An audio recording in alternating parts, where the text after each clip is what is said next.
Olá pessoal, boa tarde. Vamos começar aqui então com a nossa série de vídeos para esse período de acompanhamento remoto das atividades devido à crise aí do Covid-19. Eu peço desculpas desde já, a minha voz ainda não está totalmente restabelecida, às vezes eu tuço. E além disso também não estou no ambiente como um estúdio, então eventualmente vocês vão encontrar e ouvir barulhos aí de pet, carro, etc. Mas eu acho que a minha voz vai se sobressair no final das contas, né? Então, começando o módulo 2, a gente vai falar um pouquinho sobre parâmetros físico-químicos da água. Haverá muitas definições, eu vou mostrar alguns valores para vocês. É um módulo até mais informativo, tem algumas coisas que podem ser novas, mas é um módulo mais informativo. Então eu peço para vocês paciência com alguns dados numéricos.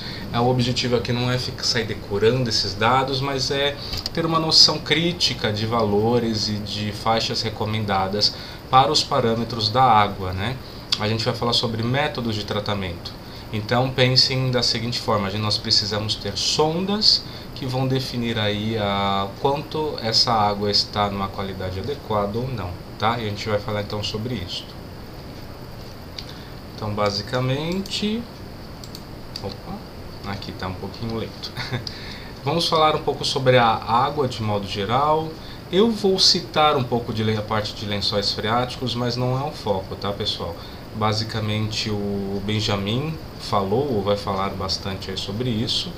Aí eu vou focar mais nos parâmetros, que são primeiro físicos, químicos e por fim hidrobiológicos desta água, tá?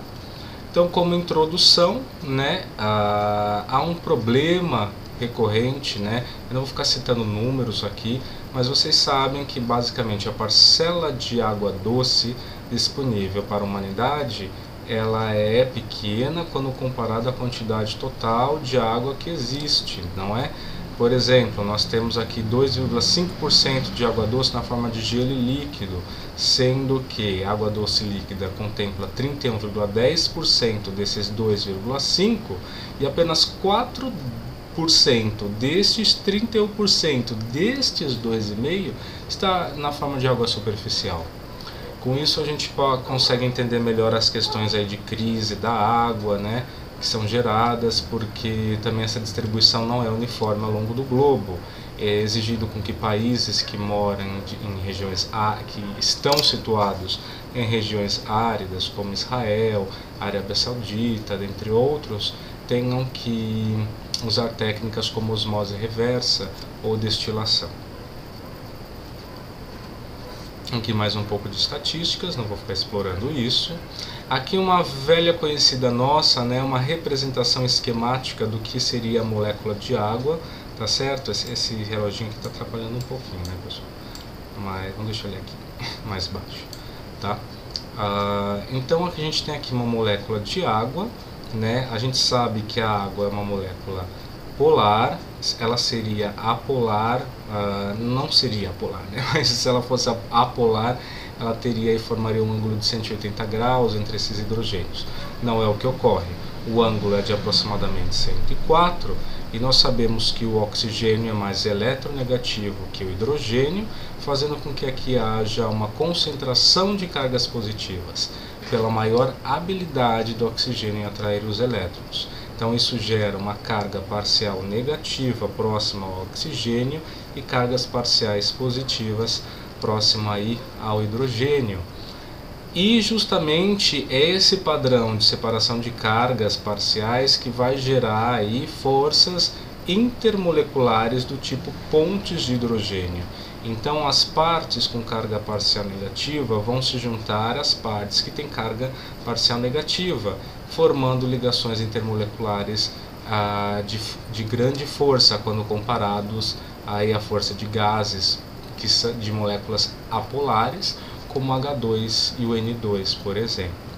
Então, alinhado a ser uma molécula polar com essas características, o seu tamanho e sua grande disponibilidade fazem aí da água um solvente universal, né? Pense na ideia do Lego. Eu tenho uma molécula versátil, que é pequena, então eu posso rearranjá-la e distribuí-la ao longo de outras substâncias da melhor forma possível.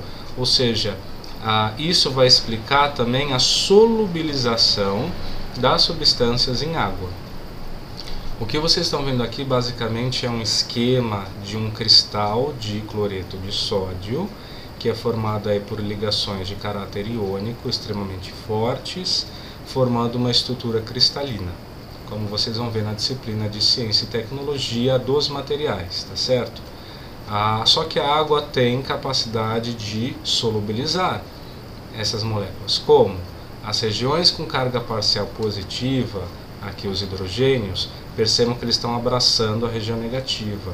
As regiões com carga parcial negativa estão, entre aspas, abraçando as regiões mais positivas. Qual que é o efeito global disso? Tem uma dissolução do NaCl em meio aquoso, tá? Só para ilustrar o caráter da água como solvente universal. Só que é uma consequência, né? Ela é capaz de solubilizar tanta coisa, então a água absolutamente pura não existe na natureza. Mas é necessário que ela tenha características adequadas para o nosso consumo, ou seja, é necessário que ela seja potável, livre de contaminantes orgânicos, inorgânicos e micro-organismos patogênicos. Além disso, atraente de aspecto, né? Há águas com uma determinada coloração que não trazem prejuízos à saúde, só que a gente não está acostumado a atrelar a ideia de uma água com cor a uma água adequada.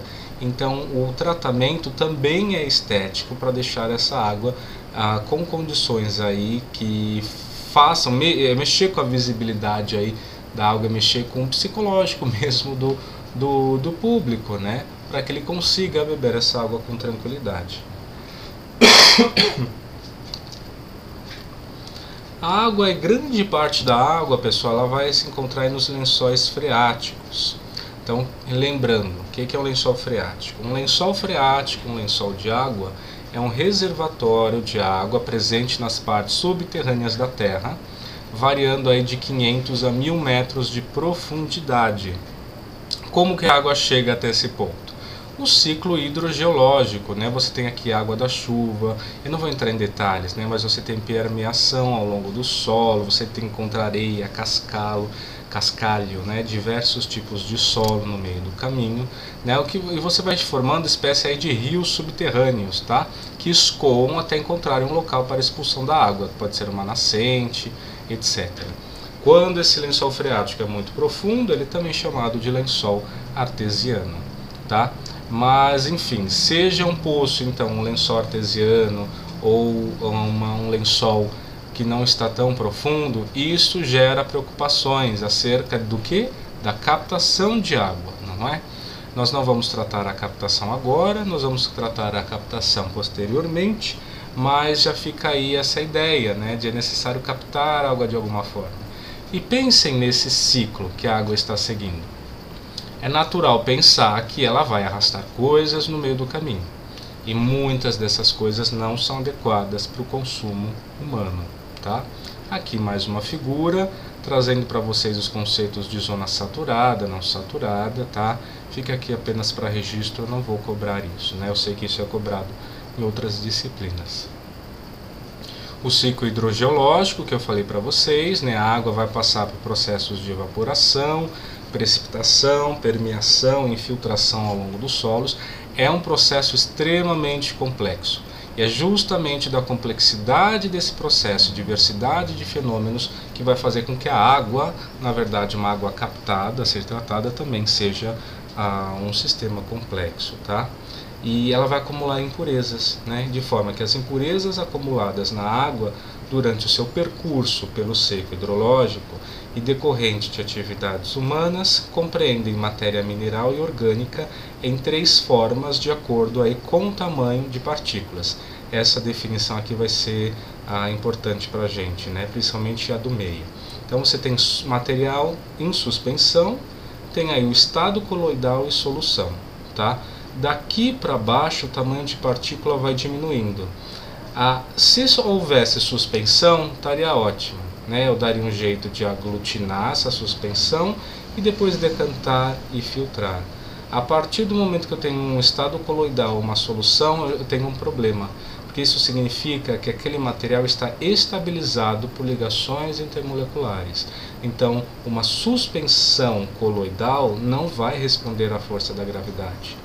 Eu vou ter então, isso já vem no módulo 3, desestabilizar essa suspensão coloidal, justamente para formar flocos aí e conseguir fazer com que ele responda à ação da gravidade.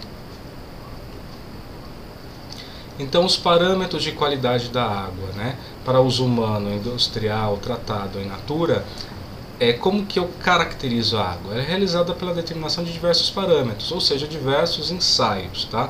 São físicos, químicos e bacteriológicos, aí, ou biológicos, né, de forma mais geral. Mas qual que é a minha sonda? Eu vou testar vários parâmetros, quais são eles e quais são os valores recomendados. Então, neste slide, nós vemos aqui parâmetros de qualidade da água, tá? Na primeira coluna, nós temos alguns parâmetros que são importantes, né? Cor, eu gosto bastante dessa unidade aqui, Grauhasen, tá? Por motivos reflitam aí. Turbidez, aqui medidas a gente vai ver em unidades nefelométricas de turbidez, sabor, odor, pH. Então, a parte aí do conjunto dos parâmetros físicos. Os parâmetros químicos, uma série de elementos químicos e aglomerados de elementos, né, que você tem que medir aí a concentração. E bacteriológicos, basicamente na forma de coliformes, mas não, obviamente, não é o único problema que pode aparecer na água, né? Então nós temos aqui VMR e VMP, são siglas com as quais vocês já estão acostumados, mas só lembrando, então, VMR vai caracterizar um valor máximo recomendável, enquanto VMP vai caracterizar aí um valor máximo permissível, tá certo? Então, por exemplo, para a cor, né, a OMS preconiza o valor máximo recomendado de 5, o permitido é 15, entre 5 e 15 pode haver cor, mas é recomendado que esteja neste valor ou abaixo. Turbidez também, né, uma unidade nefelométrica de turbidez, mas o máximo de 5.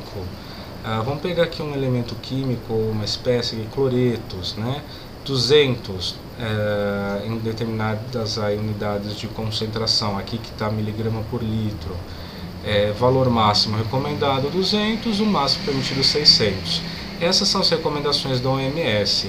Os países podem ter recomendações específicas para o seu contexto, que podem ser mais ou menos flexíveis do que a OMS, mas nunca é recomendável que você seja mais flexível que a OMS, né? A OMS é uma linha, um parâmetro, uma referência internacional, então ela deve ser seguida sempre que possível.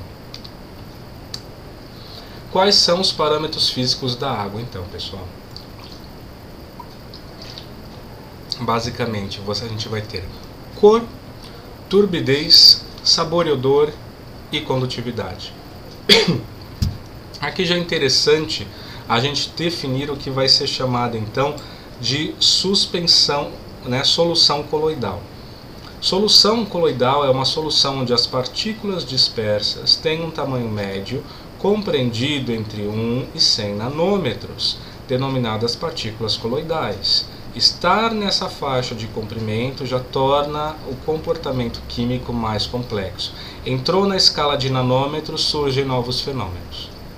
Essa é a ideia principal que vocês têm que ter em mente. Além disso, eu posso ter coloides micelares, onde as partículas dispersas são compostas por agregados de átomos. Eu posso ter um coloide molecular, formados apenas por macromoléculas, tá? E por macromoléculas, entendam então moléculas de grandes dimensões. E os coloides iônicos, né? Que são basicamente aí feitos por íons, tá? Então, primeiramente, pessoal, vamos falar sobre cor. O que vai ser caracterizar a cor para a gente, né? Em que sentido ela é importante? A cor da água é decorrente de sua capacidade em absorver certas radiações do espectro visível e permitir com que outras sejam transmitidas, tá? E o que absorve essas radiações? Basicamente, as substâncias de origem mineral, inorgânica e orgânica dissolvidas naquela suspensão coloidal ou naquela suspensão de modo geral, tá? Algumas tendências gerais, pessoal. Uma água sem cor ou azulada em grandes espessuras é característico de água pura, né? Quando a gente vê isso, essas águas extremamente azuladas e bonitas, a gente já atrela uma ideia de que é extremamente pura, né? Isso já está atrelado no na nossa psique, né? Então, exemplo, lagos e regiões montanhosas, tá? Justamente pela mineralização característica dessa região, geralmente.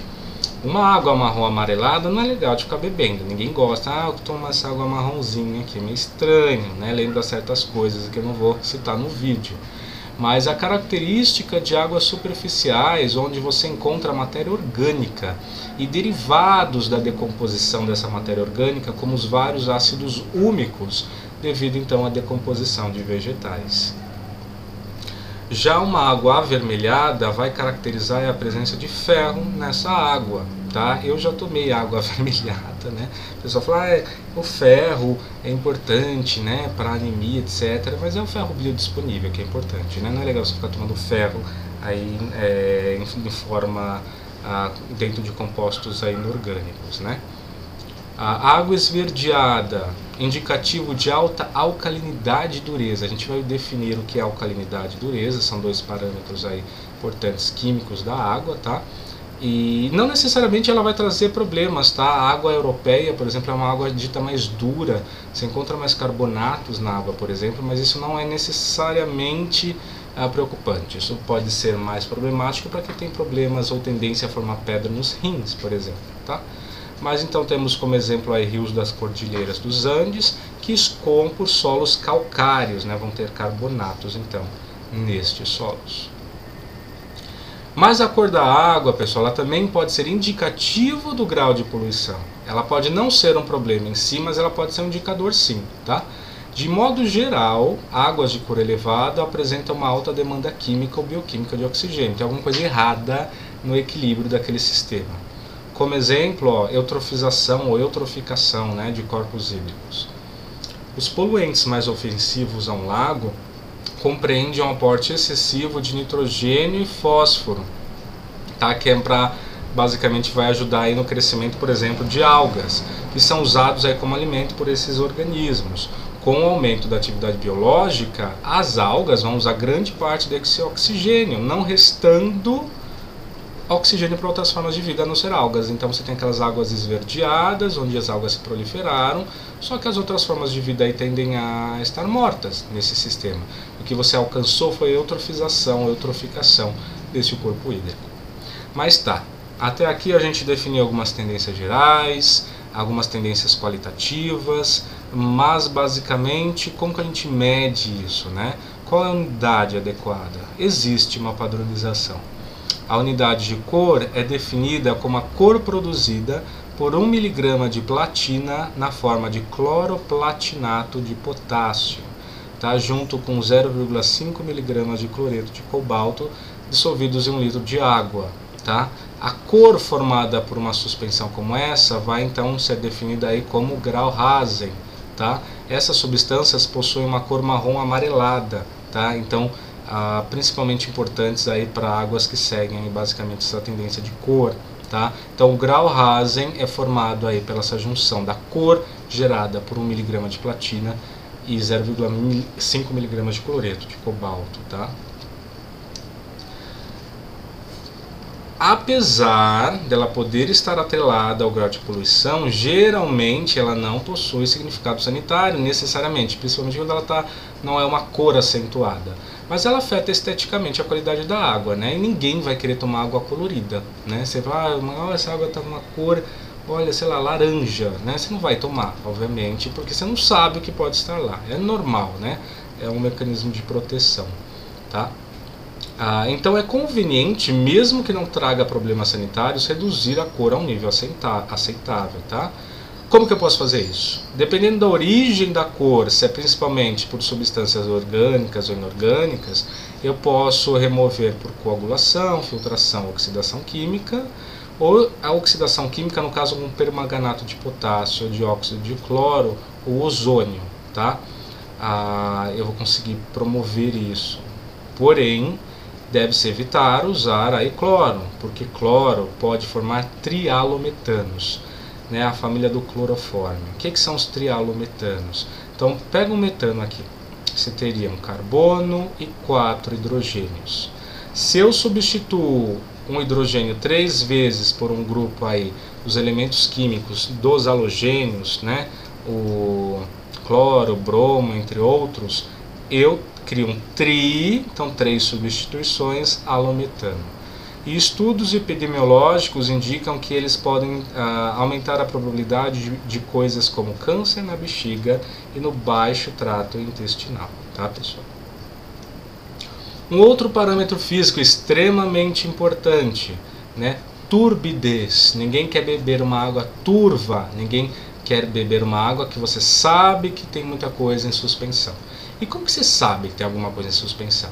Porque a luz não se transmite da mesma forma do que se o corpo estivesse transparente. Então a turbidez é uma propriedade óptica da água que causa a dispersão e absorção de um feixe de luz incidindo nessa amostra, em vez de transmissão em linha reta. Por que isso está ocorrendo? Pela presença de partículas em suspensão, variando em tamanho, desde suspensões grosseiras com tamanhos de partículas elevados,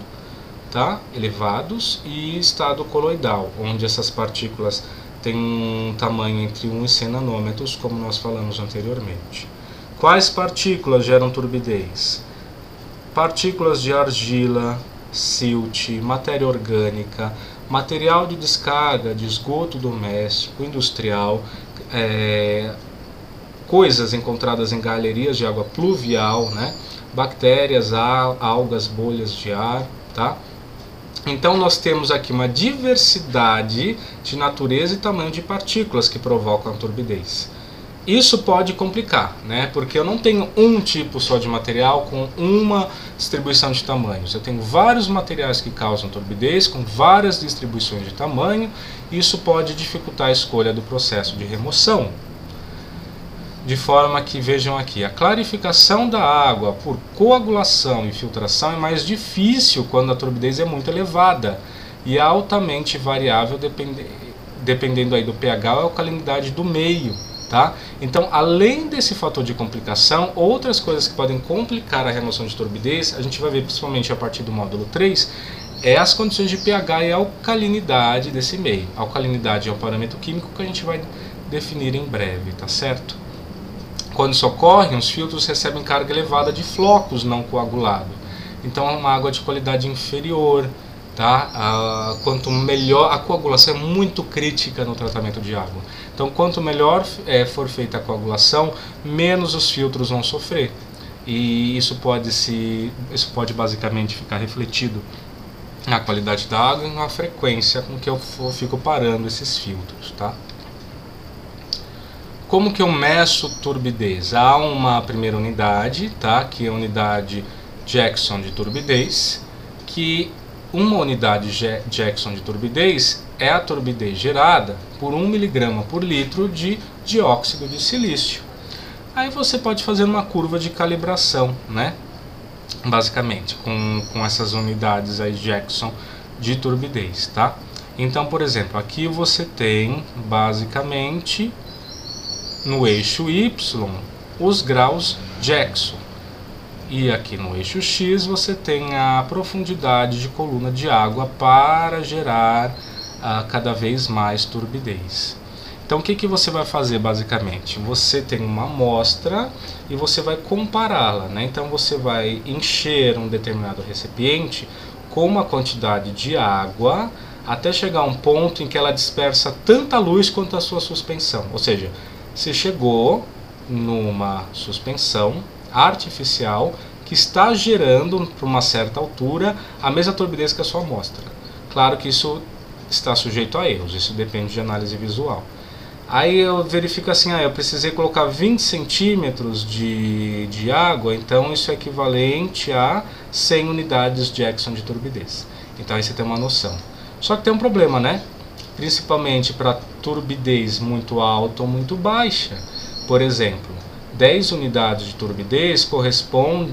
correspondem, né, aqui está faltando um M, a uma altura de 1,72 metros, né, para eu atingir, se a minha água tiver pouca turbidez. Por quê? Nesses casos é melhor usar um outro dispositivo aí chamado de nefelômetro, tá certo? Então essa é a mensagem principal. Para turbidez muito alta ou muito baixa, esse acaba não sendo aí um método mais adequado, tá bom, pessoal?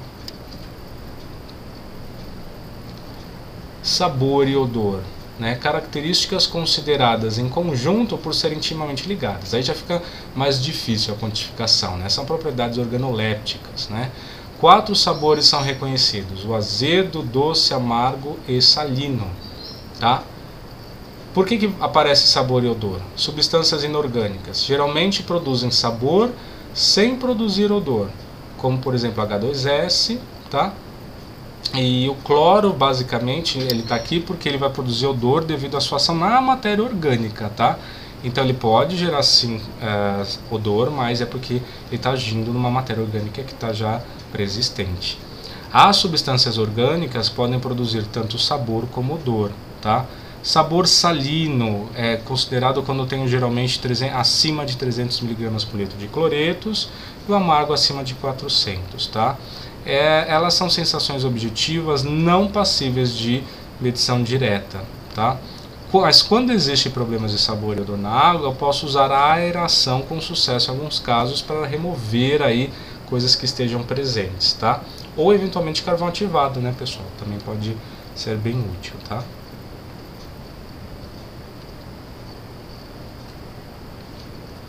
A condutividade. A condutividade é um parâmetro físico da água que é bem importante, porque ele mede a capacidade da água em conduzir eletricidade, tá? Devido aos íons em solução.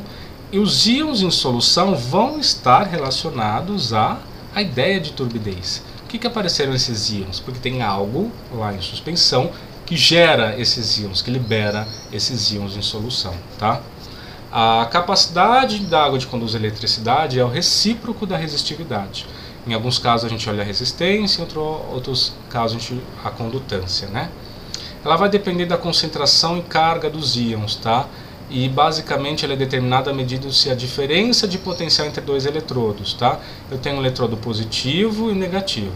No lado positivo vão os ânions, né? Por uma questão de aproximação de cargas e sinais opostos.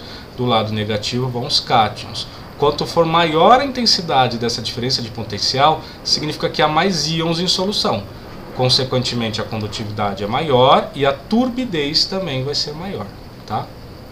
Aqui só lembrando, né, pela lei de Ohm, resistência é a divisão de uma variação aí, basicamente de potencial dividido pela corrente elétrica, ou a forma do ρLA, né? Resistência específica em ohm por metro, L é a distância entre os dois eletrodos e A é a área entre os eletrodos. Não vou cobrar isso, é só para mostrar aí como que eu meço a resistência, né, se eu tivesse interessado nela.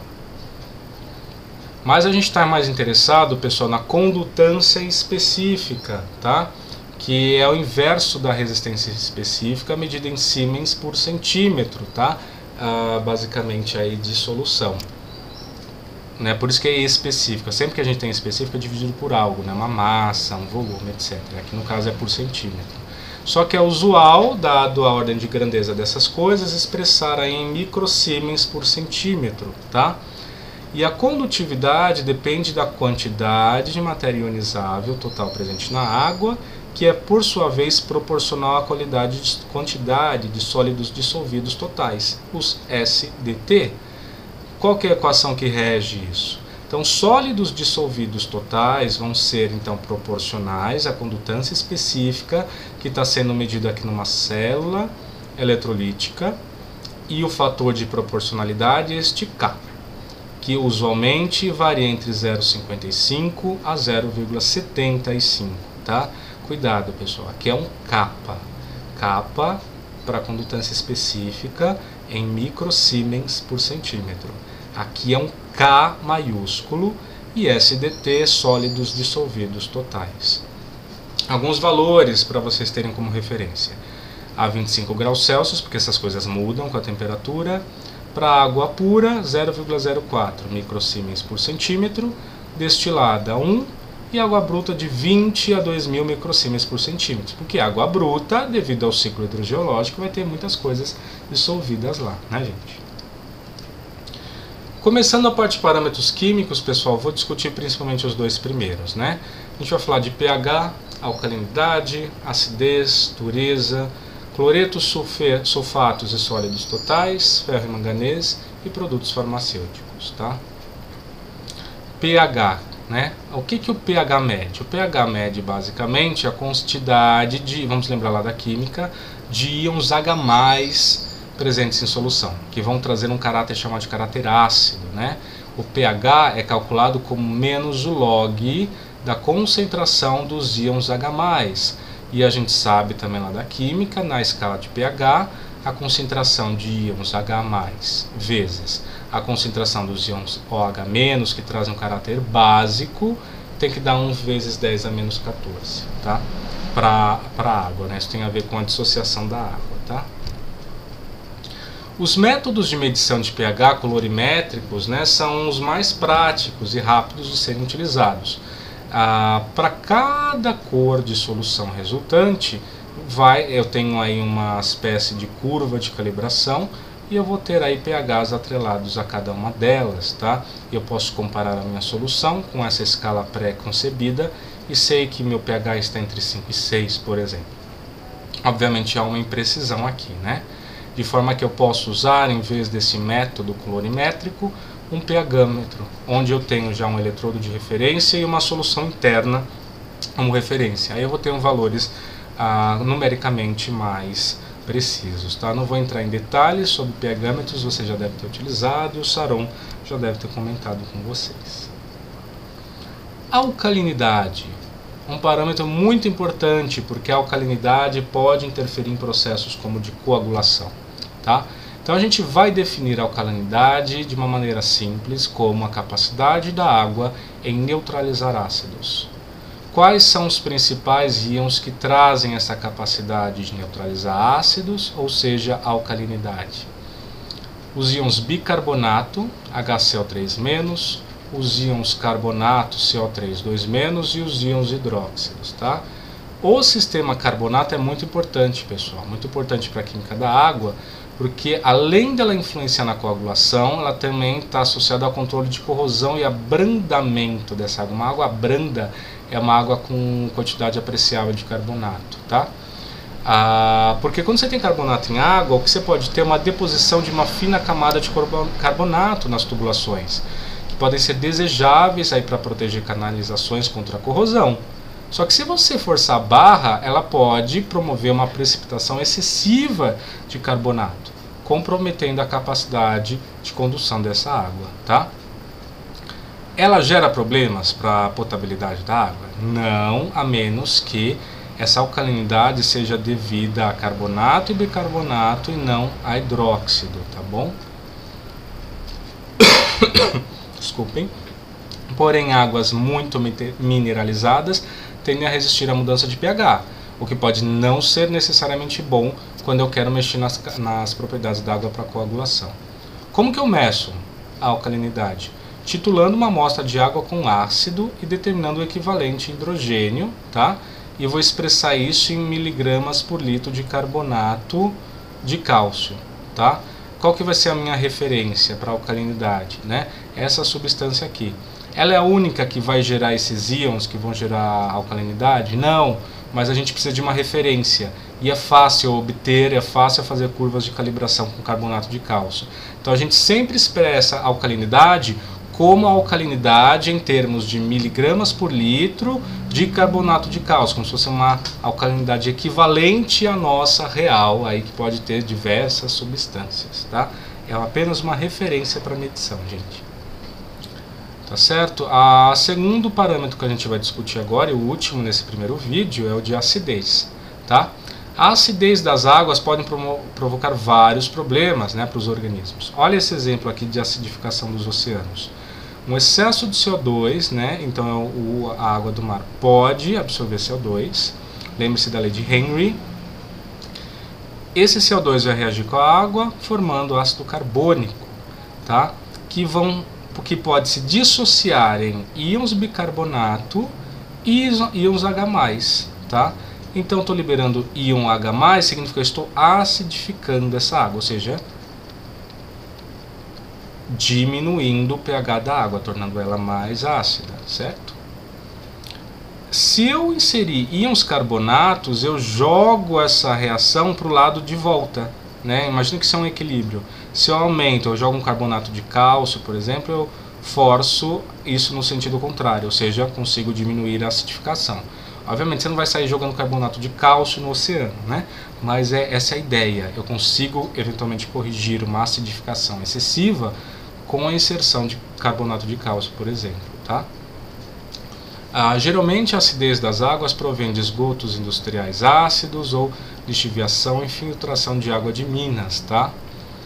A maioria das águas naturais, normalmente elas são tamponadas por um sistema constituído de ácido carbônico dissolvido em íons bicarbonato, geralmente com pH entre 6 e 8,3.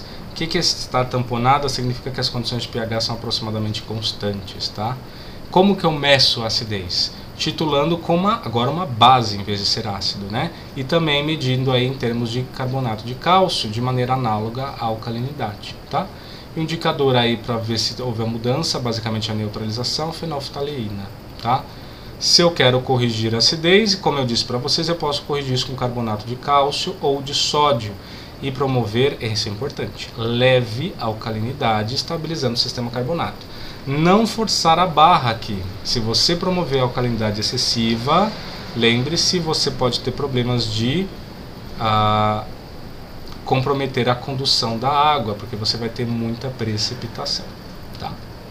Então, pessoal, isso é tudo por enquanto para esse vídeo, tá? Eu volto num vídeo posterior aí com vocês aí então discutindo os parâmetros restantes, tá bom? Espero aí que tenham uma ótima semana e que boa sorte aí, pessoal, nesse período aí difícil, né, de crise devido ao Covid-19, mas são tempos aí em que o isolamento se torna necessário, tá bom? Qualquer dúvida, vocês coloquem lá no fórum. Um abraço.